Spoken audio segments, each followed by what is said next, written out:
He looked at me across the handcuffs and said, "I know, Sarah. I've known for 6 months." My blood stopped. For 2 years I'd lived a lie, pretending to be Sarah Mitchell, his $40,000 a year personal assistant, documenting every crime, every cartel meeting, every $80 million painting bought with blood money. Gregory Hunt was a billionaire art dealer, a philanthropist, a father. He was also washing $800 million annually for the cartels who left bodies hanging from bridges in Tijuana. And I was the undercover FBI agent sent to destroy him. But here's what they don't tell you in training. What happens when the monster turns out to be human? When his daughter calls you family? When he thanks you as they drag him away to die in prison? My name isn't Sarah Mitchell. I can't tell you my real name. But I can tell you how I infiltrated a billionaire's life and lost myself in the process. This is what they don't want you to know. I was 29 when I walked into the FBI's New York field office for the briefing. I'd been with the Bureau for 5 years, working financial crimes. I was good at my job, good enough that when they needed someone to go deep undercover into Hunt's organization, my name came up. "Gregory Hunt," Special Agent Marcus Chen said, pulling up a photo on the screen. A handsome man in his late 40s smiled back at us, silver-haired and distinguished in a tailored suit. "Private equity billionaire, art collector, philanthropist. And we believe he's washing approximately $800 million annually for the Sinaloa and Gulf cartels through a network of shell companies and art auctions." I studied the photo. He looked like every other Wall Street titan I'd seen. Nothing in those eyes suggested he was helping the same people who left bodies hanging from bridges in Tijuana. "We've been watching him for 18 months, Chen continued. "We know money's moving, we know art is involved, but we can't prove the connection. His inner circle is airtight. His previous assistant just left to have a baby. That's our window." "You want me to apply for a personal assistant position?" I asked. "We want you to get the personal assistant position," Chen corrected. "We've already built your legend. Sarah Mitchell, 29, formerly worked for a mid-level hedge fund manager in Boston who'll give you a glowing reference, because he's actually one of ours. You have the right credentials, the right background. You're smart enough to be useful but not threatening. You're forgettable," I finished. Chen had the grace to look uncomfortable. "Trustworthy," he said instead. "This could take years. Can you do that?" I thought about my apartment, my cat, my sister who I saw every Sunday for brunch. I thought about becoming someone else, living a lie every single day, befriending a criminal who helped men who trafficked drugs that destroyed families. "Yes," I said. 3 weeks later, after 2 interviews and a background check that I'm sure Hunt's people ran thoroughly and that our tech team made bulletproof, I got the call. "Sarah, this is Gregory Hunt. I'd like to offer you the position." His voice was warm, paternal almost. I later learned he'd chosen me because I reminded him of his daughter. That first day, I took the subway to his Tribeca office because Sarah Mitchell couldn't afford cabs.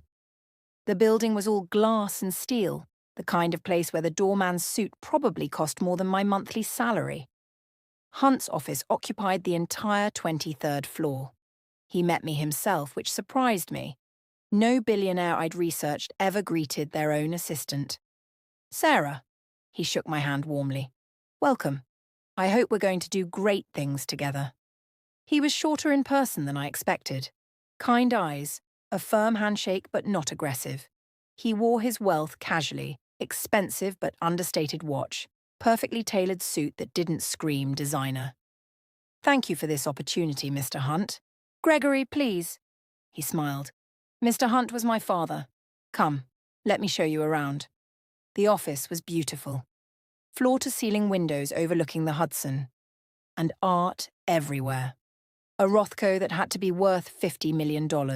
A Basquiat I recognized from auction records. Smaller pieces I didn't know, but that radiated value. "You like art?" he asked, catching me staring. "I don't know much about it," I admitted. Sarah Mitchell wouldn't. "But it's beautiful. I'll teach you," he said. And there was something genuine in his voice, like he really wanted to share something he loved. I didn't expect that. I expected a monster. That was my first mistake. The job itself was exactly what you'd expect. I managed Gregory's calendar, which was a nightmare of back-to-back meetings, charity galas, and art viewings. I coordinated with his household staff at his Upper East Side townhouse. I screened his calls. I picked up his dry cleaning. I was also documenting everything. The FBI had equipped me with tools that would make a spy jealous. My phone had custom firmware that uploaded photos and audio to a secure server. My decorative bracelet had a camera. Even my glasses had a tiny lens embedded in the frame. But the real intelligence wasn't in the gadgets. It was in becoming indispensable. Sarah, can you pull the files on the Vermeer acquisition? Gregory would ask, and I'd note that he was buying an $80 million painting through a Cayman Islands shell company. Sarah, can you arrange a meeting with Carlos Mendoza? And I'd note that Mendoza was a gallery owner who our team had linked to Cartel front operations. Sarah, can you have these documents couriered to Geneva? And I'd photograph every page before they went. The first 6 months were exhausting, and I was learning a new job while simultaneously running an intelligence operation. Every night, I'd go home to my FBI-provided apartment and debrief with Chen via encrypted video. He's cautious, I reported. Nothing explicit in writing. All the real conversations happen in person or on burner phones. Can you get closer? Chen asked. I was already working 60-hour weeks. How much closer? He needs to trust you completely, not just as an assistant, as a confidant. So I became indispensable. I anticipated his needs before he voiced them. I remembered his daughter Emma was allergic to shellfish and made sure caterers knew. I learned which artists he collected and started reading about them so I could have intelligent conversations. I laughed at his jokes. I remembered how he took his coffee. How I stopped being an undercover agent doing a job and started being Sarah Mitchell, loyal assistant. And it worked. You know, Sarah, you're the best assistant I've ever had, Gregory told me one evening as we worked late. My wife keeps saying I should pay you more. I'm happy with my salary, I lied. Sarah Mitchell would be grateful just to have the job. Still, you're worth more than I'm paying you. He paused. I want you to come to the Hampton House this weekend. We're having some people over. Art collectors, dealers. I'd like you there. This was it. The inner circle. I'd be honoured, I said. That weekend changed everything. The Hampton House was ridiculous. 12 bedrooms, oceanfront, art that could fund a small country. But what struck me was how normal the party was. Gregory's wife Claire was warm and funny. Their daughter Emma, home from Colombia, told me about her internship at the Met. Their son Marcus showed me photos of his new puppy. I watched Gregory host, and he was good at it. Charming without being smarmy. He introduced me to everyone, always making me feel included. When an elderly collector made a slightly condescending remark about the help, Gregory smoothly redirected, Sarah is an invaluable member of my team. I couldn't function without her. I took photos of everyone there, ran facial recognition. 3 were known associates of Mexican cartels. 2 ran galleries that were fronts for money laundering. 1 was a Swiss banker who specialized in privacy. And Gregory Hunt moved between them like a conductor, orchestrating something I couldn't quite see yet. That night, after most guests had left, I found him on the deck staring at the ocean. Beautiful night, I said. My father was a postal worker, he said quietly. Did you know that?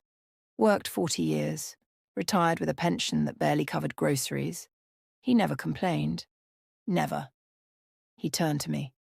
I swore I'd never struggle like that I'd build something that would last, that would take care of my family forever. There was something raw in his voice, something real. You've certainly done that, I said carefully. Yes. He smiled, but it was sad. Though sometimes I wonder at what cost. My heart was pounding. Was he about to confess? Was this a test? Sarah, can I trust you? He asked. Of course, Gregory. Good, because I need someone I can rely on. Someone who understands that sometimes in business, you have to make difficult choices. Oh, choices that people on the outside might not understand. I understand, I said, even though I didn't. Not yet. He looked relieved. I think you do. That's why I'm going to start involving you more. There are aspects of my business that require discretion. Real discretion. Can you provide that? Absolutely. Good. He squeezed my shoulder. Get some sleep. Tomorrow I'll show you what I really do. I went to my guest room and threw up. Then I called Chen. He's bringing me in, I whispered. Then we've got him, Chen said. But I kept thinking about how Gregory had looked at the ocean, how he'd talked about his father, how his daughter had showed me photos of her rescue dog. Monsters aren't supposed to have families they love. The next 18 months blurred together. Gregory started including me in meetings I wasn't supposed to understand. Art auctions where paintings sold for prices that made no economic sense. Shell companies that existed only on paper. Money moving through channels so complex it would take forensic accountants years to untangle. But I was untangling it. Photo by photo, document by document, recording by recording. I also got closer to the family. Claire invited me to lunch. Emma asked my advice about grad schools. Marcus showed me his amateur paintings, which were actually quite good. You should show these to your father, I told him. Are you kidding? Dad only appreciates dead artists. But he said it with affection, not bitterness. I attended family dinners, birthday parties. I was there when Emma got into Yale's PhD program. When Marcus sold his first painting. When Gregory and Claire celebrated their 25th anniversary. You're family now, Sarah, Claire told me, hugging me at the anniversary party. We're so lucky to have you. I excused myself and cried in the bathroom. Then there was the first close call. Gregory had a meeting with Mendoza, the gallery owner. I was supposed to take notes. Halfway through, Mendoza switched to Spanish, which Sarah Mitchell wasn't supposed to speak, but I was fluent from my time in the Bureau's El Paso office. They were discussing a shipment, not of art, of product, and how to move the proceeds. I kept my face neutral, kept taking notes in English about gallery percentages and commission structures. But Mendoza was watching me. Ella entiende. Does she understand? No, Gregory said. Sarah only speaks English. Don't you? And Sarah? I'm sorry. I looked up, confused. Perfect, stupid American. Mendoza relaxed. Gregory smiled. But after the meeting, Gregory asked me to stay. Sarah, I need to ask you something. His voice was casual, but his eyes were sharp. Have you ever worked with law enforcement? My blood went cold. What? No. Why would you ask that? Just a background check. Nothing to worry about. He smiled. You know how paranoid people get at my level. They're always worried about corporate espionage, the IRS, the FBI. He laughed. As if the FBI cares about art dealers. Right. I laughed too. That would be crazy, but I knew. He was testing me. That night, Chen wanted to pull me out. He's suspicious. This is too dangerous. I'm fine, I insisted. If I disappear now, he'll know for sure. We need more time. We're close. How close? 6 months, maybe less. I can get the documentation we need to prove the connection between the art sales and the cartel money. But I need to stay. Chen was quiet. You're getting too close to him. I'm doing my job. Are you? Because you sound like you're defending him. I hung up. The second close call came 4 months later. Gregory had been acting strange all week, distracted, short-tempered. Then one morning he called me into his office. Close the door, he said. I did. My hand was shaking. He held up a folder. Do you know what this is? No, sir. It's a report from my head of security about anomalies in our data systems. Photos being uploaded to servers he can't trace. Encrypted communications, all traced to devices in this office. I couldn't breathe. Now, I've been thinking about who has access to this office, who's here all the time, who I've trusted with everything. He opened the folder. And I realized it's my IT guy, James, who I hired 6 months ago on a recommendation from a friend who, it turns out, doesn't exist. He slid a photo across the desk. Not of me, of a man I didn't recognize. James resigned this morning, before security could question him. Presumably whoever sent him realized we were onto them. He looked at me. Corporate espionage. Probably from a competitor trying to get insight into my acquisitions. That's terrible, I managed. Yes. He sighed. It makes you wonder who you can trust. But then I think about you, Sarah. 3 years now. Never a single red flag, never a moment of doubt. Oh, you know why? Why? Because I had you vetted more thoroughly than anyone else on my staff before I hired you. Every 6 months since. Your life is exactly what you say it is. Your apartment, your friends, your family, all real. All checked, all clear. He smiled. I trust you, Sarah. In a world full of liars and thieves, you're the one person I know is exactly who you say you are. I felt sick. Thank you, Gregory. That means everything to me. And the horrible thing was, part of me meant it. The breakthrough came at Christmas. Gregory had invited me to the family's Aspen house for the holidays. I tried to decline. I needed to see my real family maintain my actual life, but Sarah Mitchell had nowhere else to go. Her fictional parents were dead. Her fictional friends from Boston were just phone numbers that rang to FBI offices. So I went to Aspen and watched the Hunts open presents. Claire gave Gregory a first edition Hemingway. Emma gave him a painting she'd done herself. Abstract, surprisingly good. Marcus gave him a book about Basquiat with a note. So you can finally appreciate living artists, Dad. Gregory laughed and hugged them both. Then he handed me a small box. Gregory, you shouldn't have. Just open it, Sarah. Inside was a key. To? I asked. The apartment above the garage at the Hampton house. I'm giving you a permanent room. You're there so often anyway, you should have your own space, somewhere you can go whenever you need to get away. Claire beamed. Emma hugged me. Marcus raised his glass. I thanked them and excused myself to call my sister, and threw up again. That night, I walked through the empty Aspen streets and called Chen. I need to come in, I said. You're close to the end. Another month, maybe 2. I can't do this anymore. What happened? They gave me a key to their house, Marcus. They think I'm family. Claire told me yesterday that I'm in their will. Gregory's planning to make me a partner in one of his galleries. They trust me completely. And I'm going to destroy them. They're criminals, Agent. Don't use my real name, not even on this line. I was crying. I don't know who I am anymore. When I'm with them, I'm not pretending. I like them. I care about Emma's dissertation. I want Marcus to succeed with his art. I worry about Claire's migraines. And Gregory. Don't. He's not a monster, Marcus. He's a man who made terrible choices, but he loves his family. He mentors young artists. He donated $10 million to childhood literacy programs last year.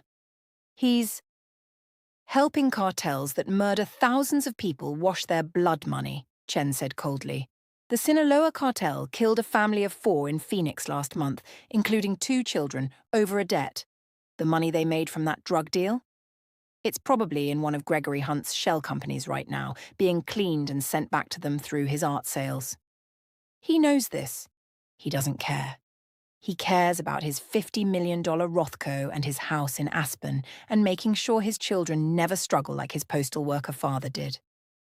I was silent. Can you finish this? Chen asked. Because if you can't, I need to know now. I thought about Emma's smile when she got into Yale, about Marcus showing me his paintings, about Claire telling me I was like another daughter to her, about Gregory trusting me with everything. Yes, I said. I can finish it. 2 weeks later, Gregory asked me to accompany him to Geneva. There was an auction. He needed me to coordinate with the Swiss bankers. It was the missing piece, the final connection between the art, the shell companies, and the cartel money. I was going to get it all. On the flight over, Gregory was quiet. We were alone in his private jet, just him, me, and the pilot. I want to tell you something, Sarah, he said. Something I've never told anyone except Claire. You don't have to. I want to. He poured himself a scotch, offered me one, which I accepted. When I started my company, I was legitimate, completely. I made good investments, worked hard, built something real. But 20 years ago, I made a bad deal. Lost $200 million of investors' money, people who trusted me. I was going to lose everything, my company, my house, my family's future. He drank. Someone approached me, offered me a way out. All I had to do was facilitate some transactions, move some money through art purchases. I told myself it was just once, just to get stable again.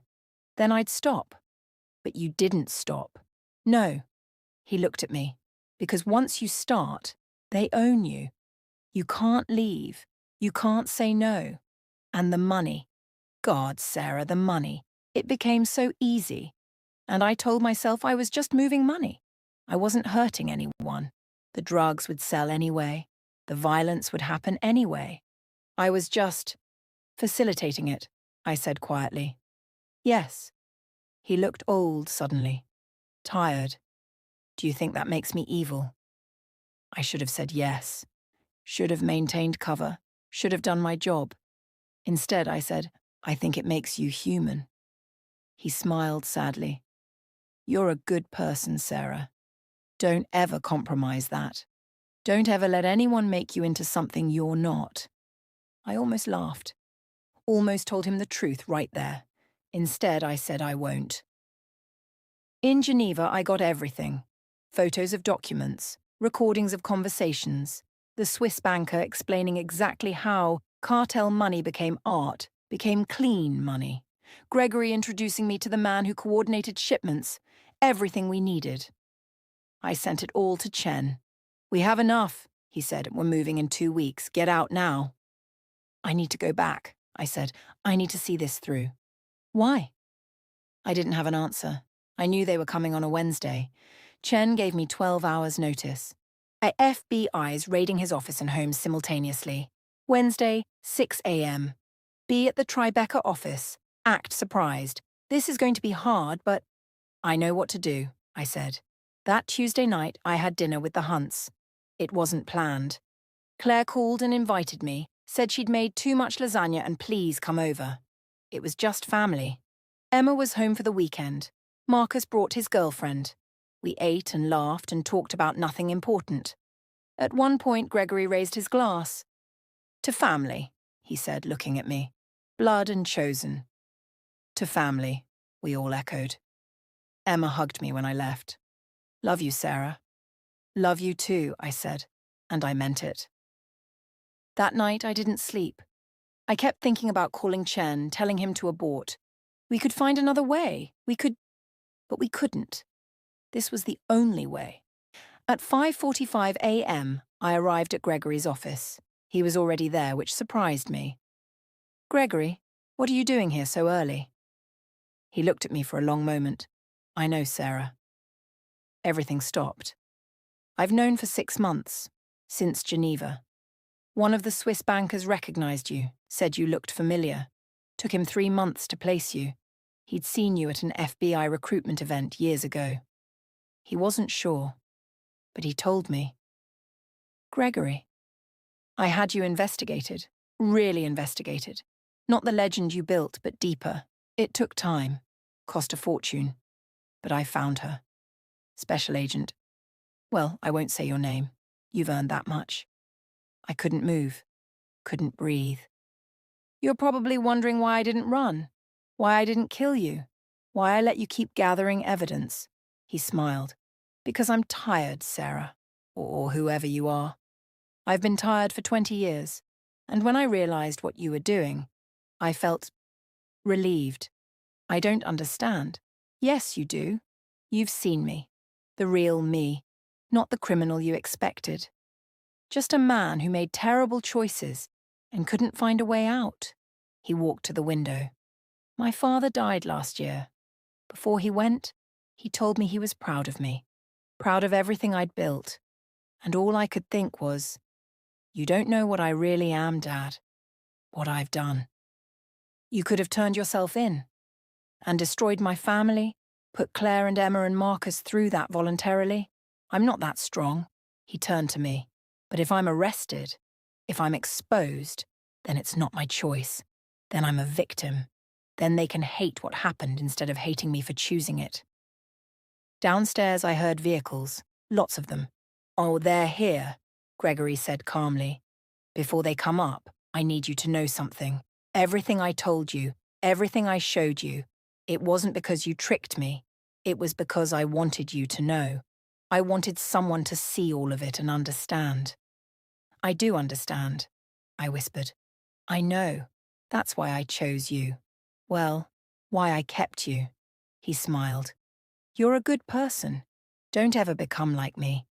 Don't ever let the ends justify the means so much that you lose sight of what you are. The elevator dinged. They'll be here in moments. You should act surprised, confused. Do your job. Gregory. Thank you, Sarah, for being my friend. I know it was an assignment, but it meant something to me anyway. The office doors burst open. FBI.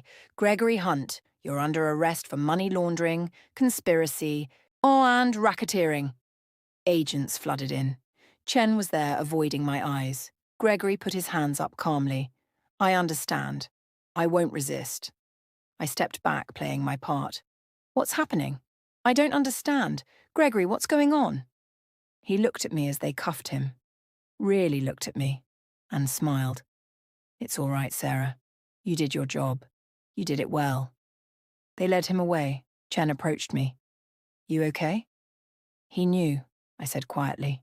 He knew for months. What? He let me do it. He wanted to be caught. Chen shook his head. Doesn't matter. We got him. 800 million in laundered money, dozens of co-conspirators. This is the biggest financial crime takedown in a decade. You did good. But I couldn't stop seeing Gregory's face, the relief in his eyes. The trial took 14 months. Gregory pleaded guilty to everything, refused to name names or cooperate, took full responsibility. At sentencing, his lawyer tried to argue for leniency. Gregory stopped him. Your Honor, I know what I did. I knew it was wrong. I did it anyway, for 20 years. Whatever sentence you give me, I deserve. The judge gave him life. As they led him away, he looked back at the gallery, found me, mouthed 2 words, thank you. Claire collapsed. Emma screamed. Marcus just stared. I left the FBI 3 months later. Chen tried to talk me out of it. You're one of our best. This case is going to define your career. You could write your own ticket. I don't want a ticket, I said. I want to stop being someone I'm not. You were always you just played a role. Was I? Because I still don't know who I am. In Sarah Mitchell felt more real than I do. I moved to Portland. Got a job as a paralegal. Quiet work, no undercover, no lies. Sometimes I think about the Hunts. Emma finished her PhD. Marcus is a successful artist. Claire started a foundation for families of incarcerated people. She sent me a letter once, just 1 line. I understand why you did it, but we loved you. That was real. I keep it in my desk drawer. People ask me if I regret it, if I'd do it again. The answer is complicated. I destroyed a family. I befriended them, made them love me, and then burned their world down. Emma lost her father. Marcus lost his mentor. Claire lost her husband. But Gregory was guilty. He helped organizations that murdered thousands. The money he washed funded violence, addiction, suffering. He knew it. He did it anyway. So yes, I'd do it again. But I'd also spend the rest of my life thinking about Emma's face when they led her father away. About Marcus asking me, did you ever care about us at all? About Claire's letter. The truth is messier than the mission brief suggested. Gregory wasn't a monster. He was a man who made monstrous choices. His family weren't collateral damage. They were real people who I genuinely cared about. And I was never just Sarah Mitchell. I was a federal agent who became someone else so completely that I'm still not sure where the lie ended and the truth began. That's the cost they don't tell you about in training. You can destroy the target. You can get the conviction. You can save the day. But you can't ever really go back to who you were before. I look at my real name on my paralegal license sometimes and barely recognize it. The woman who wore that name died the day Sarah Mitchell was born. And Sarah Mitchell died the day Gregory Hunt was arrested. Whoever I am now, I'm someone in between. Someone who knows that doing the right thing can destroy you just as thoroughly as doing the wrong thing. Someone who understands why Gregory looked relieved when the handcuffs went on. Because sometimes the hardest prison to escape is the one you build yourself. You know what haunts me most about this story? It's not the $800 million in blood money. It's not even the life sentence. It's that moment when Gregory Hunt mouthed thank you as they led him away to die in prison. Because he was right. She didn't just expose his crimes. She gave him something he couldn't give himself, an ending, a way out of a cage he'd built from his own choices. But here's what keeps me up at night. How many more Gregory Hunts are out there right now? How many billionaires are sitting in penthouses and corner offices, surrounded by families who love them, while they facilitate horrors they've learned not to see? How many have built prisons so gilded, so comfortable, that they'll never ask for the key? The cartels are still operating. The money is still moving. Different faces, same system. And somewhere right now, there's another assistant, another employee, another person close enough to see the truth, but not close enough to stop it. Unless we pay attention, unless we demand answers, unless we refuse to look away. That's why this channel exists. Billionaire Exposed isn't about entertainment. It's about accountability. It's about the people who were there, who saw what the rest of us aren't meant to see, and who are brave enough to tell the truth. The crimes of billionaires don't expose themselves. Someone has to shine the light. So if you want to know what's really happening in those boardrooms and private jets, if you want to hear from the people who actually work for the untouchables, if you believe that no amount of wealth should buy immunity from justice, then subscribe to Billionaire Exposed. Because the next story we tell might be about the billionaire you see on magazine covers right now.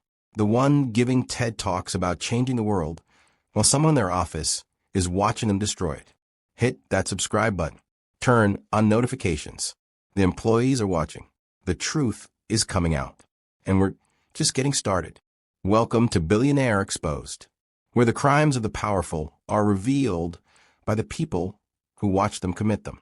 See you in the next investigation.